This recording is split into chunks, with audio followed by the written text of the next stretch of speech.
వ్యవహారం సరిగా లేదు. కేంద్రంలో ఒక విధవ పనికిమాలిన గవర్నమెంట్ ఉంది. మనం న్యాయం చేసే ప్రయత్నం చేస్తాం. అది కేసీఆర్ మెడల్ వచ్చింది మనమే. ఆ బీఆర్ఎస్ వాళ్ళు ఏందిరా బీజేపీ వాళ్ళని తిడుతుర్రు, మతాల పేరుతో చిచ్చు పెడుతుర్రు అని అంటుర్రు. వీళ్ళకెదురుగా బీజేపీ మీటింగ్ ఉంది చూడు, అక్కడ వాళ్ళు బీఆర్ఎస్ పార్టీ వాళ్ళని అవినీతి పరులని తిడుతున్నారు. మొత్తానికి జనానికి షవుల పూలు పెడుతురన్నమాట. ఏ పువ్వులు కాదా, ఎర్రి పప్పలు చేస్తుర్రు. ఎంపీ ఎలక్షన్ల బీఆర్ఎస్ వాళ్ళు ఏం చేశారో ఎరికేనా? డమ్మీ క్యాండిడేట్లను పెట్టి బీజేపీ వాళ్ళని గెలిచేలా స్కెచ్ చేసిరు. ఇప్పుడు ఎమ్మెల్సీ ఎన్నికలలో కూడా బీఆర్ఎస్ పోటీ చేస్తలేదు కదా. గదే కథ మరి. గాళ్ళు ఈళ్ళు కలిసి మిలాఖాత్ అవుతున్నారు. జనానికి కథలు కథలుగా చెబుతున్నారు. ఇక చెబితే ఏమైతది? ఏమైతది? పాత బస్తీ పులిహోర అయితది. రాష్ట్రమంతా ముస్లిం మైనారిటీలు ఎదురు తిరుగుతారు.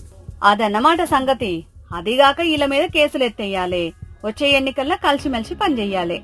అంతేగా.